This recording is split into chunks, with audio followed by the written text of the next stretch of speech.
ప్రియమైనటువంటి దేవుని సంగమా, చదవబడినటువంటి వాక్య భాగము అపోస్తల కార్యాలు 12వ అధ్యాయము 5వ వచనం నుంచి 19 వరకు ఉన్నటువంటి ఆ భాగాన్ని దినాన్న మనము ధ్యానిస్తున్నాం. ఈ భాగంలో మనందరికీ కూడా బాగా పరిచయమైనటువంటి జరిగిన సంఘటన పేతురు యొక్క విడుదలను, అద్భుతముగా పేతురును ఏ విధముగా విడుదల చేశారో మనం ఈ భాగంలో మనము చూస్తున్నాం.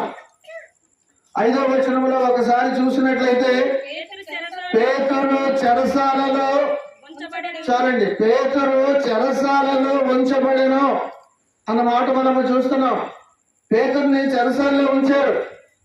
అత్యంత భద్రమైనటువంటి కట్టుదిట్టాల మధ్యలో ఎటువంటి వారు కూడా ఏ విధముగా కూడా ప్రవేశించే అవకాశము లేకుండా లోపల బయట, ఆ చెరసాల లోపల బయట కూడా చాలా భద్రమైనటువంటి ఏర్పాట్లు చేశారు. ఎంత భద్రంగా ఉంచారనంటే అటు బలంగా కానీ, బలముతో కానీ, బలగంతో కానీ ఏ విధముగా చూసినా సరే ఆ యొక్క చెరసాల నుంచి బయటికి వచ్చే ప్రసక్తే లేనటువంటి విధమైనటువంటి కఠినమైనటువంటి పరిస్థితి అది. ఎవరు కూడా లోపల నుంచి బయటికి కానీ, బయట నుంచి లోపలికి కానీ ఎవరు ఒక పురుగు కూడా వచ్చేటటువంటి ప్రసక్తి లేనటువంటి కట్టుదిట్టమైనటువంటి ఏర్పాట్లు చేశారు పేతురు ఉంచినటువంటి చెరసాలలో. అదే సమయంలో అక్కడ జరుగుతున్నది ఏమిటంటే, ఇందాక మిగిలిన భాగం 5వ వచనంలో, సంఘమైతే అతని కొరకు అత్యాశక్తితో దేవునికి ప్రార్థన చేయించున్నాను. చాలండి. సంఘమైతే అతని కొరకు అత్యాశక్తితో దేవునికి ప్రార్థన చేస్తున్నారు. ఈ మాటలు ప్రతి వర్డ్ జాగ్రత్తగా మాట్లాడాలి. ప్రియమైనటువంటి దేవుని సంఘమా, సంఘమంతా పేతురు గురించి చాలా అత్యాశక్తితో ప్రార్థన చేస్తున్నారు. ప్రార్థనలు ఎటువంటివంటే, ప్రార్థనలు, కన్నీరు, ఈ రెండు కూడా సంఘానికి 2 చేతులు లాంటివి. సంఘంలో ఉన్నటువంటి వారికి ఎవరికైనా ఆపద వస్తే ఆ సంఘానికి ఉన్నటువంటి ప్రార్థన, కన్నీరు అనే 2 చేతులు పరుగున వచ్చి కాపాడుతాయి. సంఘానికి ఉన్నటువంటి 2 చేతులు ప్రార్థన, కన్నీరు విషయంలో మనం ఆలోచించాలి. ఈ 2 సంఘానికి చాలా అవసరమైనవి. ఆ చేతులు వెళ్ళి రక్షిస్తాయని నమ్మకం వెళ్ళకుంది కనుకనే సంఘమంతా అత్యాశక్తితో దేవునికి ప్రార్థన చేశారు.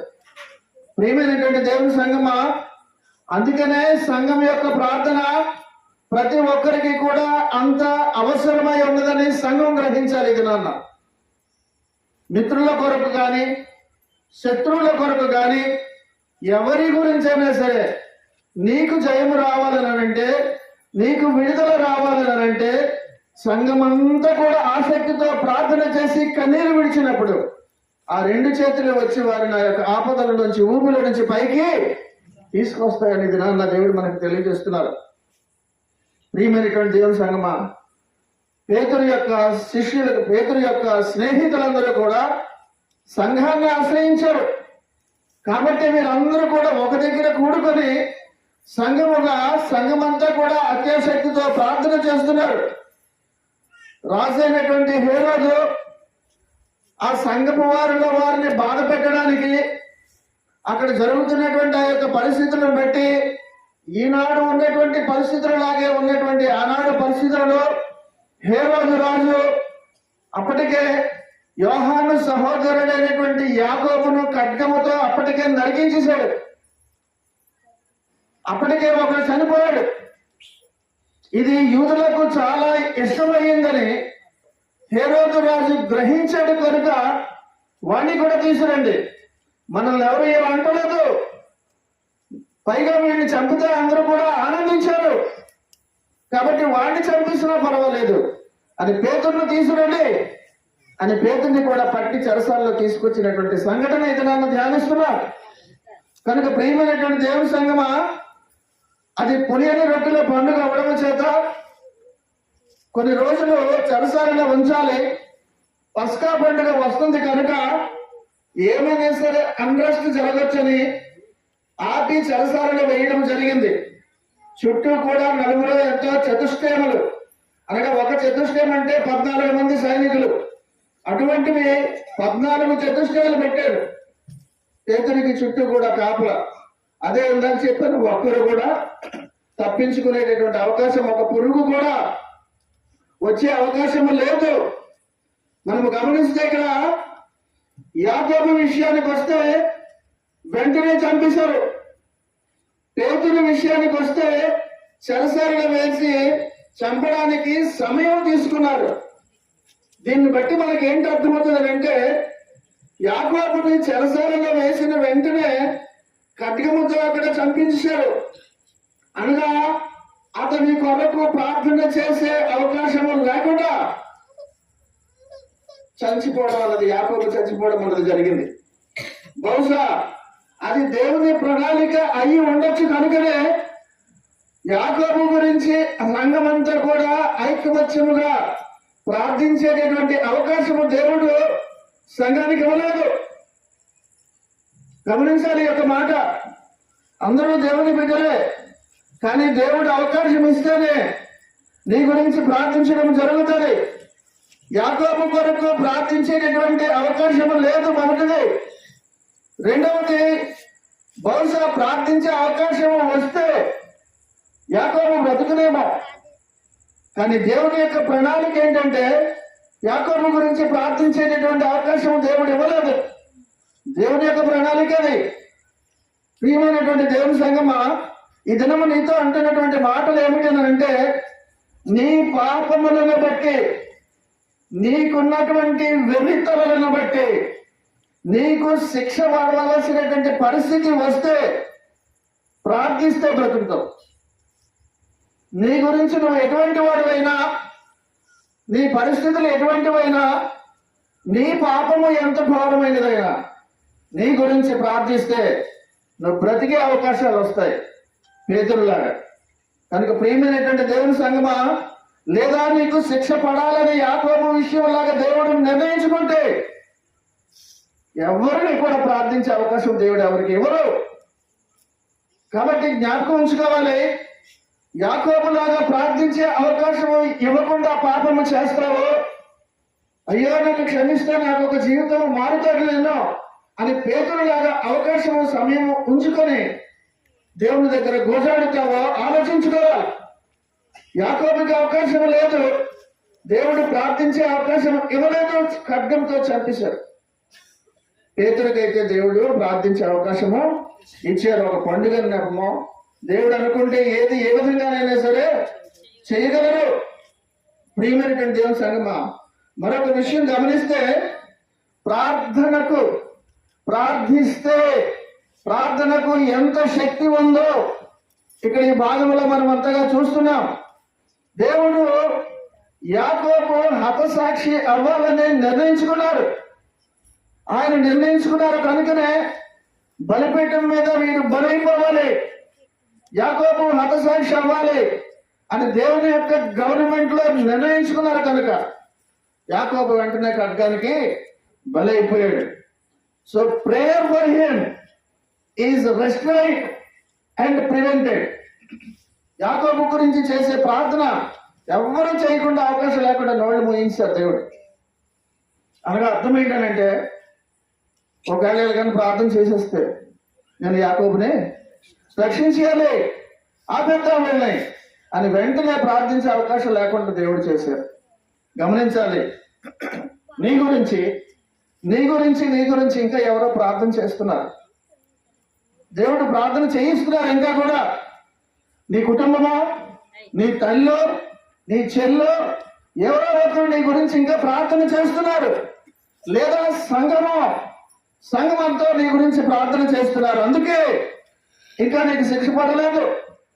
పేతురికి ఇంకా అవకాశం ఇచ్చినట్టుగా యాకోబులాగా నీకు ఇంకా ఎందుకు శిక్ష పడలేదని అంటే, నీ గురించి ప్రార్థించే అవకాశం ఇంకా సంఘానికి, నీ ఇంట్లో వాళ్ళకి, అందరికీ దేవుడు ఇచ్చారని గమనించాలి.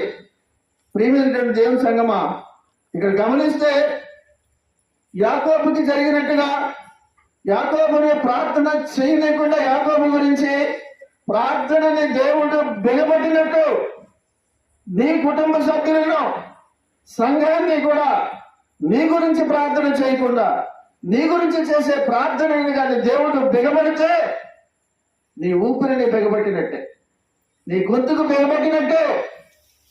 కాబట్టి నువ్వు ప్రార్థన చేసుకోవాలి, నీ గురించి కుటుంబం ప్రార్థన చేయాలి, సంఘమంతా కూడా ప్రార్థన చేయాలి. కనుక ప్రియమైనటువంటి దేవుని సంఘమా, పేతురు గురించి మనం ఇక్కడ చూస్తే సంఘమంతా అత్యాశక్తితో దేవునికి ప్రార్థన చేస్తున్నారు. పేతురు కొనసాగాలని, ఇంకా ఉండాలని దేవుడు నిర్ణయించుకున్నారు కనుక ప్రార్థించేటటువంటి అవకాశం ఇచ్చారని మనందరికీ కూడా అర్థమవుతుంది. ప్రార్థన తీవ్రతరము చేశారు వాళ్ళు. పునాదులు కదులులాగిన, భూమి కంపించలాగిన వారందరూ కూడా వారి ప్రార్థనలను తీవ్రతరము చేశారు. హేరోదు వెంటనే శ్రమలను వాయిదా వేశాడు. ప్రార్థనలు చేస్తే నీ శిక్ష వాయిదా అయిపోతుంది. నువ్వు క్షమాపణ అడిగితే వాయిదా వేసినటువంటి శిక్షను కొట్టివేస్తారు. ప్రియమైనటువంటి దేవుని సంగమా, నీకు శిక్ష వాయిదా పడ్డము కావాలా, శిక్ష కొట్టివేయడము కావాలా? ఏదో ఈ రోజుకి నేను బ్రతికితే చాలు, రేపు అందాక మళ్ళీ ఎంజాయ్ చేస్తానంటే వాయిదా పడుతుంది. లేదు నాకు శిక్షే వద్దనుకుంటే నువ్వు క్షమాపణ అడుగు, దేవుని దగ్గర క్షమాపణ అడుగు. ఇంకా నీ గురించి ప్రార్థనా దళము, కుటుంబము, తల్లి చెల్లి అందరూ సంఘము ప్రార్థిస్తుండగానే, అవకాశం ఉండగానే, దీపం ఉండగానే ఇల్లు చక్కబెట్టుకో. ఇది నాన్న దేవుడు మనందరితో మాట్లాడుతున్నారు. ప్రియమైనటువంటి దేవుని సంఘమా, ప్రియమైనటువంటి దేవుని సంఘం ఇక్కడ అంటున్నారు, సంఘమంతా తీవ్రంగా ప్రార్థన చేస్తే ఇట్ విల్ ప్లీజ్ గాడ్. దేవుని ప్రసన్నం చేసుకునే భాగ్యం వస్తుంది. ప్రార్థనకి అంత శక్తి ఉంది కాబట్టి వీళ్ళందరూ ప్రార్థన చేస్తున్నారు. ఎంతగా అంటే ఇట్ వుడ్ ప్లీజ్ గాడ్, దేవుని కరుణించేలాగా చేసేటటువంటి ప్రార్థన, దేవుని కరిగించేటటువంటి ప్రార్థన వీరందరూ కూడా చేస్తున్నారు. ఏదో విధంగా నిన్ను కాపాడే ప్రార్థన కాదు, ఏదో జరుగుతుందిలే ఒక కాజువల్ ప్రార్థన కాదు. నువ్వు బాగుపడాలని, నువ్వు కాపాడబడాలని, రక్షింపబడాలని చేసేటటువంటి ప్రార్థన సంఘం అంతా కూడా అక్కడ పేతురు గురించి తీవ్రతరము చేస్తున్నారు. వారందరూ కూడా ఎలాగైనా హేరోదు ఉద్దేశాన్ని జయించాలని వారందరూ కూడా పేతురు గురించి ప్రార్థిస్తున్నారు. ఒక సింహపు నోటులోకి ఆల్రెడీ వెళ్ళిపోయినటువంటి గొర్రెపిల్లను రక్షించడము సాధారణమైన విషయం కాదు. పేతురు ఆల్రెడీ చెరసాల్లో ఉన్నాడు. అటొక సైనికుడు ఇటొక సైనికుడు వాళ్ళతో బంధించేసుకున్నారు. బయట కూడా చాలా మంది కాపలా ఉన్నారు. అంటే సింహపు నోట్లో గొర్రెపిల్లలాగా ఉన్నాడు. అటువంటి సింహపు నోట్లో ఉన్న గొర్రెపిల్లను బయటికి తీయడం అన్నది ప్రార్థన వలన తప్ప మరి దేని వలన సాధ్యమో కాదు. ప్రియమైనటువంటి దేవుని సంగమా, యాకోబు మరణము, యాకోబుని చంపేశారన్న విషయము అప్రమత్తంగా ఉన్నటువంటి వాళ్ళందరినీ కూడా అలర్ట్ చేయబడాడు. ఒక్కసారి అలర్ట్ అయిపోయారు వాళ్ళు. అమ్మో చంపేశారా, ఈ పరిస్థితి మళ్ళీ వాడికి రాకూడదే, చనిపోయిన తర్వాత ఇక మనం ఏమీ చేయలేమే అని ఒక్కసారి వారందరూ కూడా అలర్ట్ అయ్యారు. వారందరూ కూడా అలర్ట్ అయ్యి ఒక్కసారి ప్రార్థించడము ప్రారంభించారు. నీ జీవితంలో నీకు జరుగుతున్నవి చూసి నువ్వు ఈ పాటికే అలర్ట్ అవ్వాలి. నా జీవితం ఏంటి ఇలా జరుగుతుంది, నేను ఎంతగా బాగా నడుస్తున్నా ఏదో ఒకటి నా కాలుకు తగులుతుంది, నా మాటల గురించి ఏది ప్రయత్నం చేద్దామన్నా వెంటనే ఇలా జరుగుతుందేంటి, నేను ఎంతగా బాగా ఉందామనుకున్నా నాకు కీడే జరుగుతుందేంటి అని నీకు జరుగుతున్నప్పుడు నీ జీవితంలో నువ్వు అలర్ట్ అయిపోవాలి. అమ్మో దేవుని యొక్క ప్రణాళిక నాకేదో కీడు శంకిస్తుంది అన్నట్టుగా మన పరిభాషలో వెంటనే నువ్వు ప్రార్థన దగ్గరికి వచ్చేయాలి. ప్రియమైనటువంటి దేవుని సంగమా, ఇదిలో ఉన్న దేవుడు నిన్ను అలర్ట్ చేస్తున్నారు. నీకేంటంటే ఒక్కొక్కటి వస్తున్నాయి. నీ యొక్క గుమ్మం వరకు కూడా ఆల్రెడీ వచ్చినవి ఏంటంటే వచ్చాయి.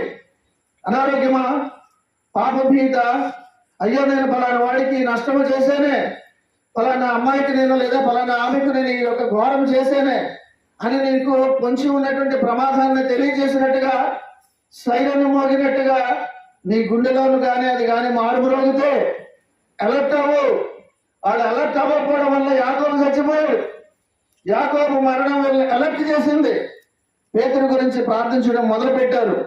నిజంగా కానీ నువ్వు ప్రార్థిస్తే దేవుడు నిన్ను హెచ్చరించినటువంటి మాటల ప్రకారముగా అయ్యో నాకు జరుగుతున్నటువంటి కీడులను బట్టి నాకు ఏదో ప్రమాదం పొంచి ఉందని తెలుసుకొని కానీ నువ్వు కానీ ప్రార్థిస్తే, ఫిలిప్పీయులకు రాసిన పత్రిక చూద్దాం 2వ అధ్యాయము 27వ వచనంలో, 2వ అధ్యాయం 27వ వచనం, చావునకు సిద్ధమై ఉన్నాను గాని నిజముగా అతడు రోగి అయి చావునకు సిద్ధమై ఉండను గాని దేవుడు అతనిని కనికరించను. అతనిని మాత్రమే కాక నాకు దుఃఖము మీద దుఃఖము కలగకుండాటకై నన్ను కనికరించాలని పౌలు చెప్తున్న కారణం ఏంటంటే, ఆ ఫిలిప్పీల దగ్గరికి, సంఘం దగ్గరికి ఎపఫ్రోదితును పంపించడానికి అతడు రోగి అయిపోయాడు.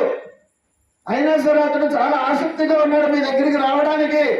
నేను పంపిస్తాను అని పంపించిన వెంటనే ఏం జరిగిందంటే, వారి ఆసక్తిని బట్టి నిజముగా అతడు రోగి అయి చావునకు సిద్ధమై ఉండేను కానీ దేవుడు అతనిని, అనగా రోగిగా ఉండి చావునకు సిద్ధమై ఉన్నప్పుడు కూడా అత్యాసక్తితో వాడు కోరుకున్నప్పుడు ఎపఫ్రోదితును అక్కడికి పంపించిన వెంటనే దేవుడు అతన్ని కనికరించి బాగుపడ్డాడు.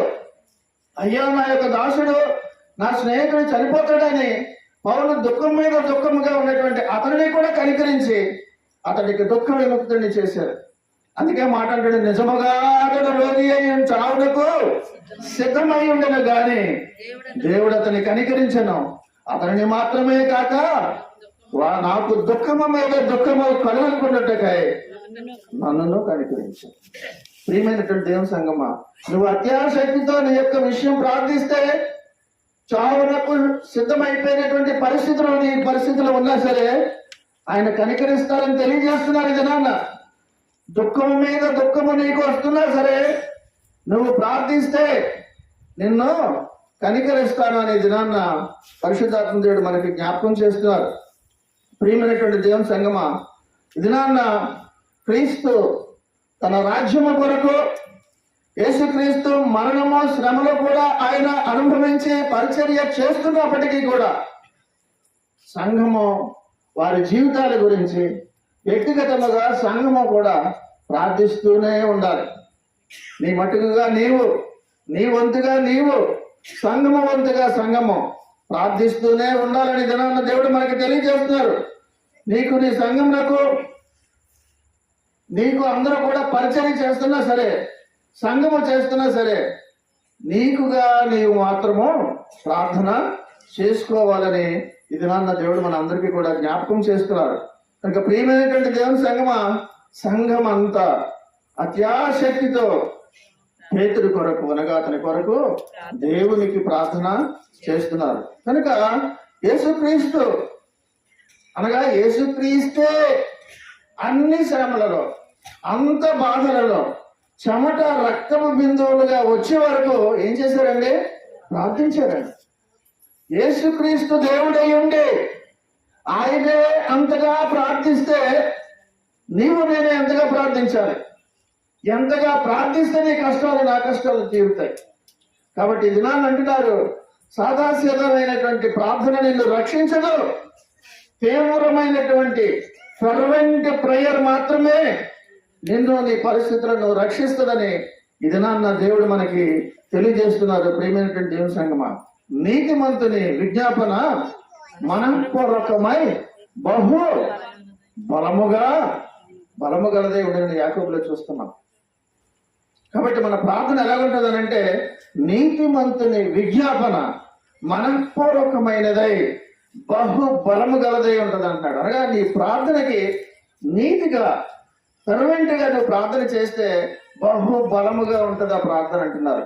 కనుక ప్రియమైనటువంటి దేవుని యొక్క సంగమా, వారు విరామము లేకుండా ప్రార్థిస్తున్నారు. వారు ఎంతగా ప్రార్థిస్తున్నారు అంటే ఎక్కడ విరామము తీసుకోలేదు. బహిరంగ ప్రదేశాల్లో చేస్తున్నారు. అలాగే ఇంటికి వచ్చేసి ఇప్పుడు వరకు అక్కడ చేశాం కదా అని ఇంట్లో కూర్చోలేదు.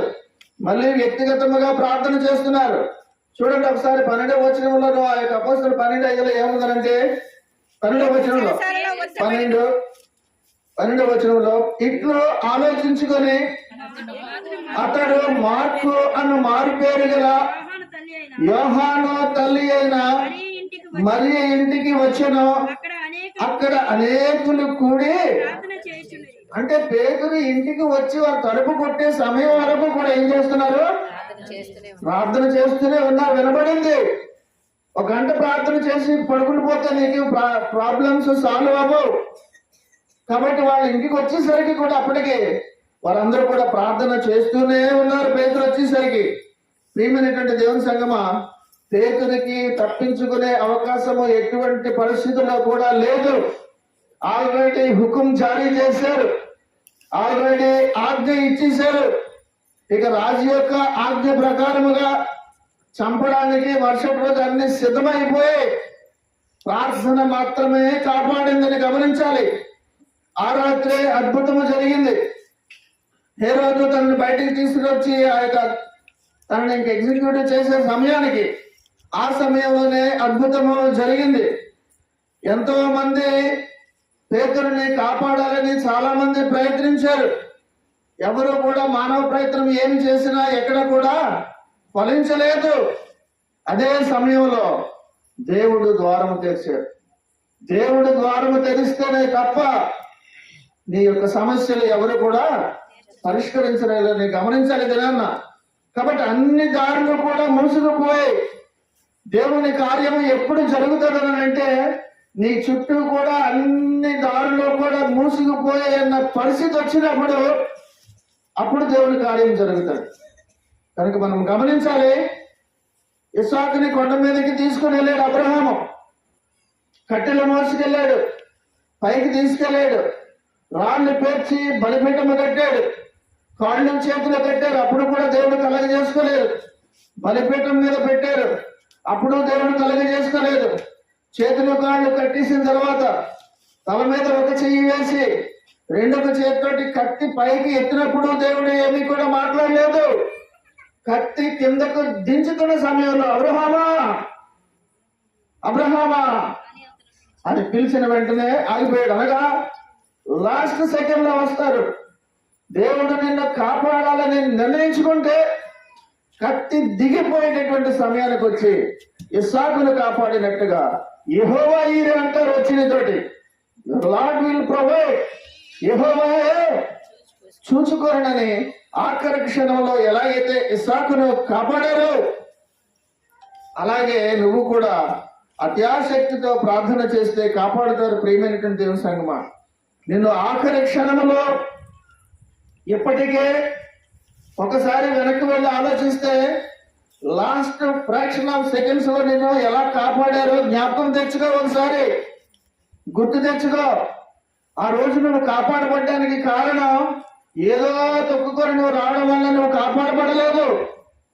యేసుక్రీస్తు వారు ఇస్సాకుని ఎలాగైతే కాపాడడానికి కత్తి దిగుతున్న సమయంలో అబ్రహామా అని అన్నారు, ఆ లాస్ట్ సెకండ్ లో ఆ టైర్ కింద పడకుండా నేను కాపాడాలని జ్ఞాపకం చేసుకోవాలి.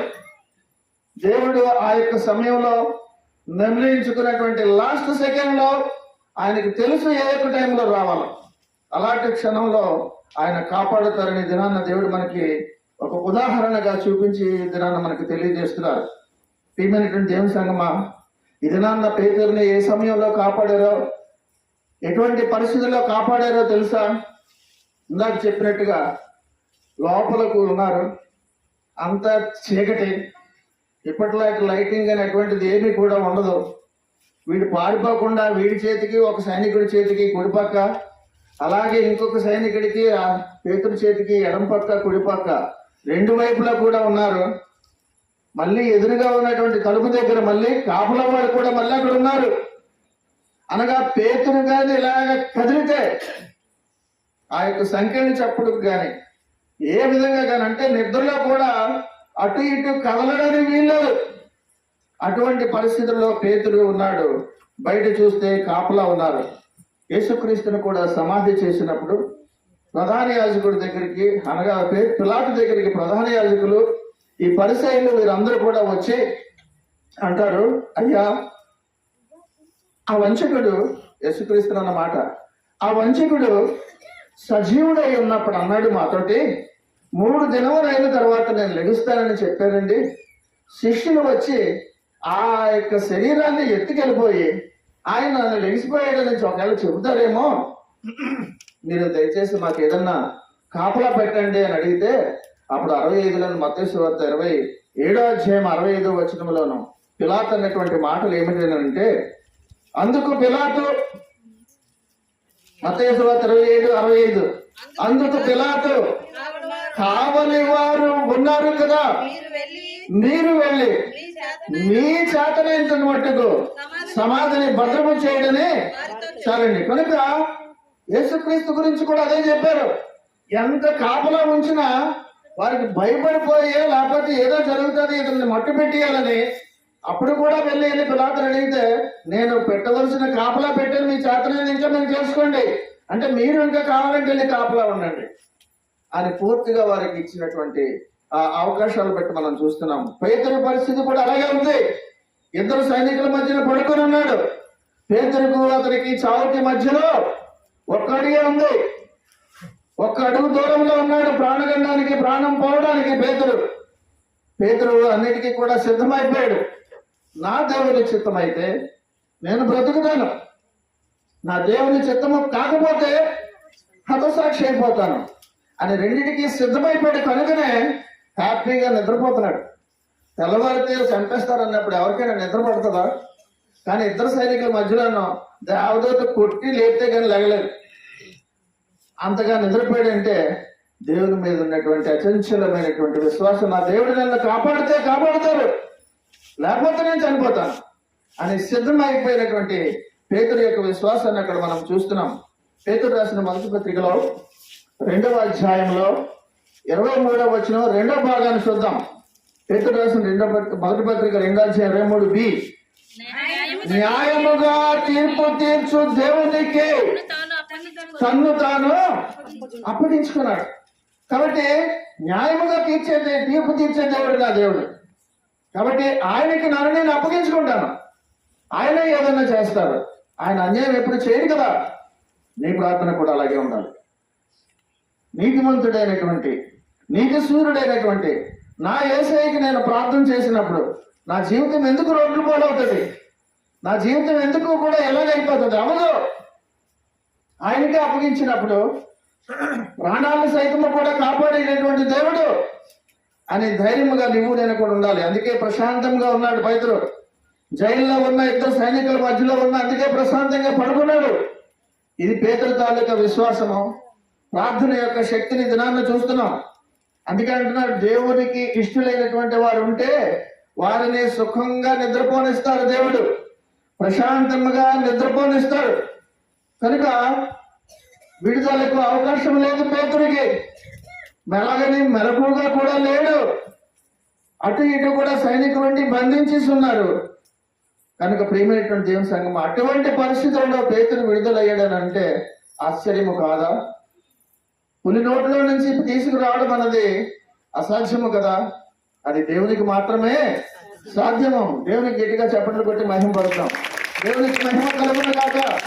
కనుక ప్రియమైనటువంటి దేవుని సంఘం, ఈ దినాన్ని నీతో ఈ మాటలు ఎందుకు చెప్తున్నారనంటే, నీ పరిస్థితి పులి నోట్లోకి ఆల్రెడీ వెళ్ళిపోయినటువంటి పరిస్థితి అయినా సరే, నీ యొక్క జీవితము భయంకరంగా ఇక నన్ను ఎవరు కాపాడలేరు, అసలు నాకు జీవితమే లేదు, ఇంకా నాకు ఒక కొత్త జీవితమే రాదు ఇంకా అని నువ్వు అనుకునేటువంటి పరిస్థితుల్లో కూడా నీతి సూర్యునికి నువ్వు విజ్ఞాపన చేస్తే నీ జీవితము చక్కగా ఆయన మరొక నూతన జీవితాన్ని నీకు ఇచ్చి ఎవరు ఊహించినటువంటి విధముగా నీ జీవితం మలుపు తిరుగుతుందని ఇది నా దేవుడు చెప్తున్నారు.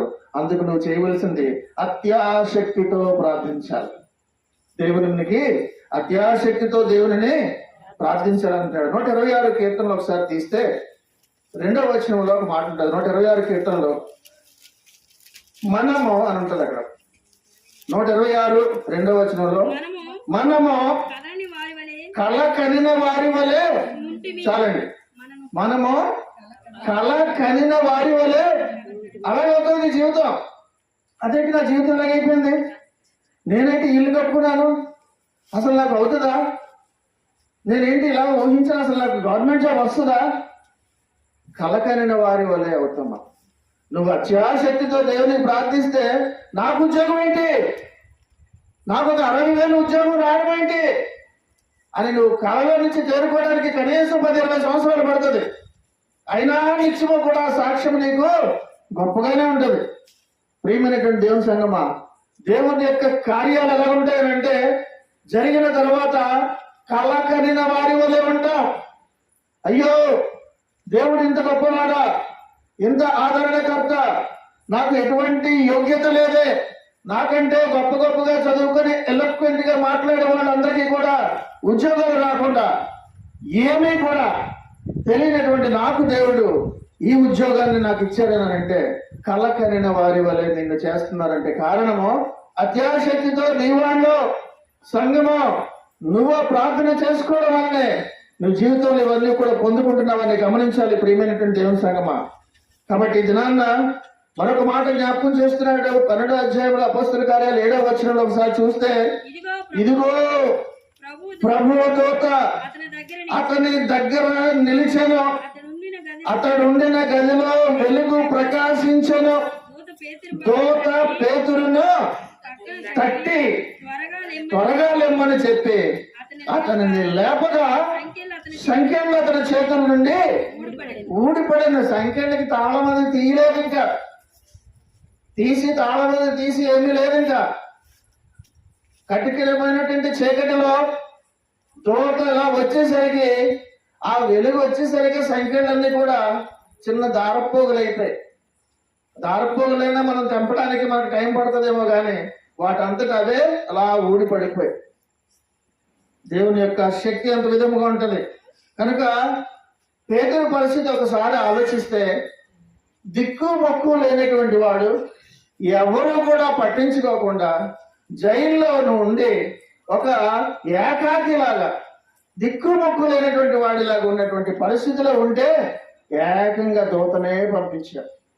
అనుకోవచ్చు ఒకసారి నువ్వు, అయ్యో నేను నా పరిస్థితి ఏంటి ఇలాగుంది అని ఒంటరిగా ఉన్నప్పుడు, నా జీవితం ఏంటి ఇలాగుంది, దిక్కు మొక్కు లేనటువంటి వాడిలాగా ఉన్నాను, దిక్కు మొక్కు లేనటువంటి దానిలాగా ఉన్నాను, అసలు నాకు ఏమైనా సరే భవిష్యత్తు కనిపిస్తుందా, కనుచూపు మేరలో జరిగేటటువంటి అవకాశాలు ఉన్నాయా అని ఆలోచించి కానీ నువ్వు దేవునికి ప్రార్థిస్తే, పేతురుకు దిక్కు మొక్కు లేనటువంటి పేతురుని చెరసాల్లో ఉన్నటువంటి వాడి దగ్గరికి ఏకంగా దూతనే ఎలాగైతే పంపించారో ఆయన దూతను ఆయన నీ దగ్గర కూడా పంపిస్తారని అంటున్నాడు. పేతురుని గురించి ఏమంటాడు, ఈ సీముడు as one abandoned by men, మనుషులందరూ కూడా విసర్జించిన వాడిలా ఉన్నాడు, yet not forgotten of his God. కానీ దేవుడు మాత్రము, దేవుని ద్వారా మాత్రం విడువపడలేదు.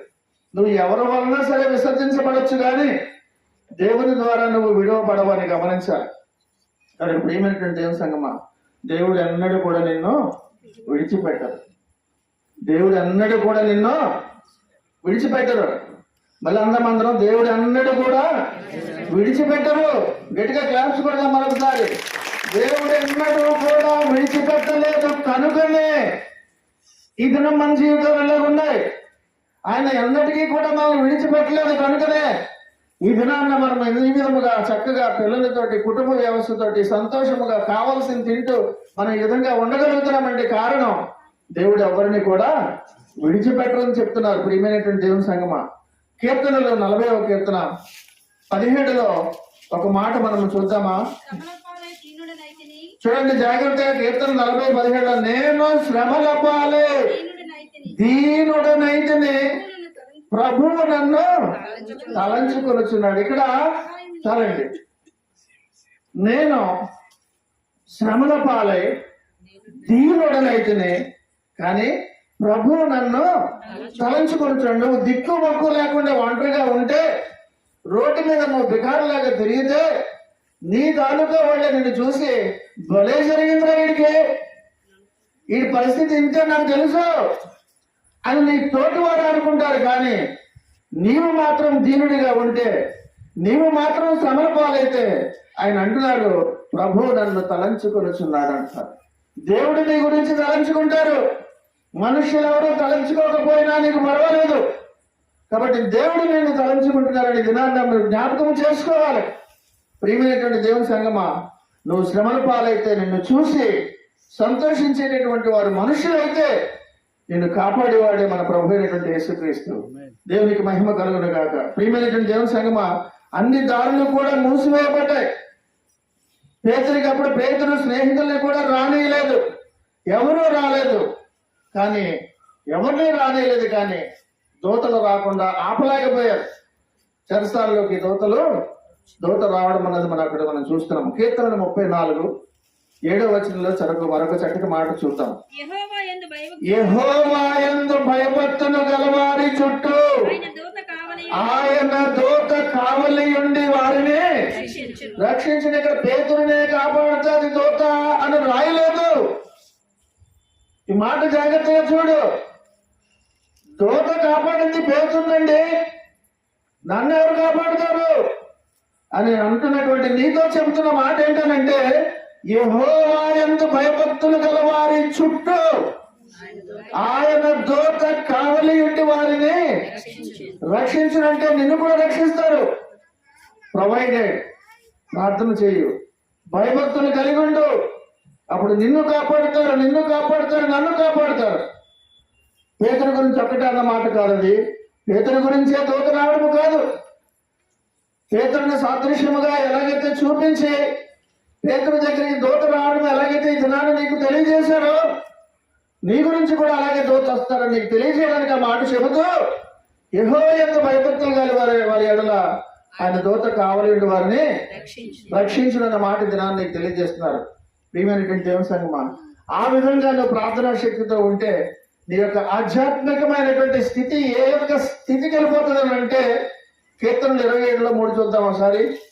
కీర్తన 27:3 చూస్తే, నాతో యుద్ధము చేయుటకు దండు దిగినను, నా హృదయము భయపడదు, నా మీదికి యుద్ధము రేగినను, దానిలో నేను ధైర్యము విడవకుందునన్న స్థాయికి నీ యొక్క ఆధ్యాత్మిక స్థితి వెళ్ళిపోతుంది. నువ్వు దేవుని మీద ఆధారపడి అత్యాశక్తితో ప్రార్థనా పరురాలుగా నువ్వు తయారైతే, నువ్వు ప్రార్థనతో ఉంటే, అప్పుడు అంటే నాతో యుద్ధము చేయడానికి దండు దిగినాను, నాకు నా హృదయము భయపడదు అనేటటువంటి స్థాయికి నువ్వు రావాలని అంటే, ఇది నీ వాక్యం అంతా కూడా జాగ్రత్తగా నువ్వు గుర్తుంచుకో.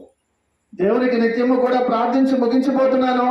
7వ వచనంలో అంటాడు, అతడు ఉండిన గదిలో వెలుగు ప్రకాశించాడు. చూస్తున్నాం చాలండి. అతడు ఉండిన గదిలో వెలుగు ప్రకాశించాడు.